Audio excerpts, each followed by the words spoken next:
वज़ीर आज़म इमरान खान के मामले खुसूसी बराए एहतसाब शहजाद अकबर साहब हमारे साथ मौजूद हैं। शहजाद अकबर साहब, बहुत शुक्रिया हमें शो में ज्वाइन करने के लिए। ज़ाहिर तनकीद तो हो ही रही थी और एक मस्बत कदम है जो हुकूमत की तरफ से लिया गया है बिजनेस कम्युनिटी को, ब्यूरोक्रेसी को कॉन्फिडेंस देने के लिए। और आपने गुज़िश्ता दिनों ये भी कहा कि भाई सिर्फ हमें नहीं फ़ायदा होगा या किसी को भी एक पार्टी को नहीं फ़ायदा होगा, अपोजिशन के लोग भी जाकर अदालत में इस्तदा कर सकते हैं अगर उनके ऊपर करप्शन का इल्ज़ाम नहीं है। मतलब सवाल ये पैदा अचानक कैसे हुआ? पिछले मंगल को कैबिनेट का इजलास हुआ, जुम्मे को वज़ीर आज़म सदर सारी काबीना थी कराची में असद उमर साहब के बेटे की शादी में, और ये जुम्मे को अचानक ऑर्डिनेंस आ गया।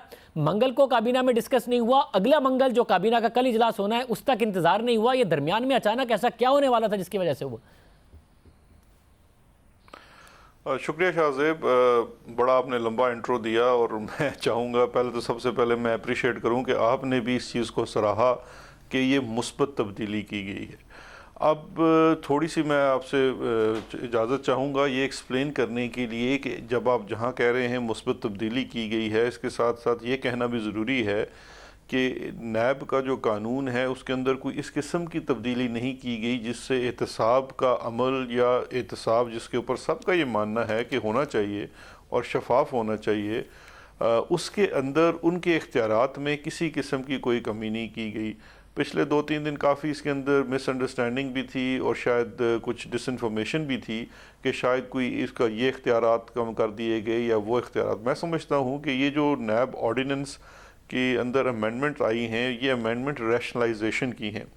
अब आपने ख़ुद ही अपने इंट्रो में कह दिया कि बिज़नेस कम्युनिटी के कंसर्न्स थे और ब्यूरोक्रेट्स के कंसर्न्स थे और वो कंसर्न्स लेके प्राइवेटली भी और पब्लिकली भी इसके ऊपर बात होती रही है। आपने ख़ुद मेंशन किया उनकी आर्मी चीफ से मीटिंग हुई, प्राइम मिनिस्टर के पास आए, ये कंसर्न्स थे और ये नैब की सतह पे भी एड्रेस होते रहे।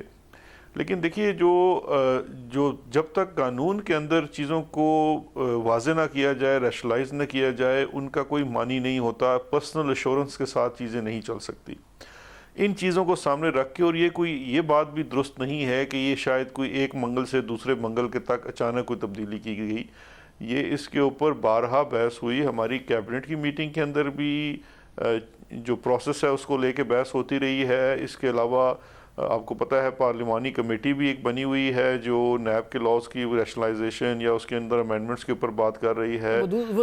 मगर काफ़ी सारे वज़रा से हमारी बात हुई, उनको वाकई नहीं पता था कि इतनी अचानक आएगा।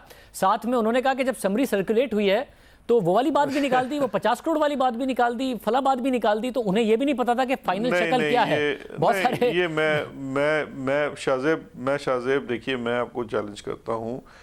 मैं तो कहते हैं ना आधा वज़ीर हूँ पूरा वज़ीर हूँ, लेकिन जब समरी सर्कुलेट होती है तमाम फेडरल मिनिस्टर्स उसको ऊपर पढ़ते हैं, उसके ऊपर दस्तखत करते हैं। ऐसी चीज़ नहीं है कि कोई चीज़ निकाल दी गई, पैसों की लिमिट निकाल दी गई।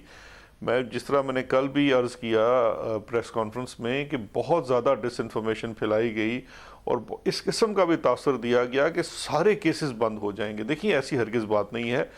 मैंने कल 1 बाय 1 जो अमेंडमेंट्स हैं उसके अंदर रैशनलाइजेशन की बात बता दी कि जो कि प्योरली बिजनेस ट्रांजैक्शन है वहाँ पे नैब के कानून का इतलाक़ नहीं होगा, जहाँ पब्लिक ऑफिस होल्डर नहीं है, पब्लिक ऑफिस मनी नहीं है, और ये ऑलरेडी आपके जूरिस्प्रूडेंस के तहत एग्जिस्टिंग लॉ में प्रैक्टिस भी थी।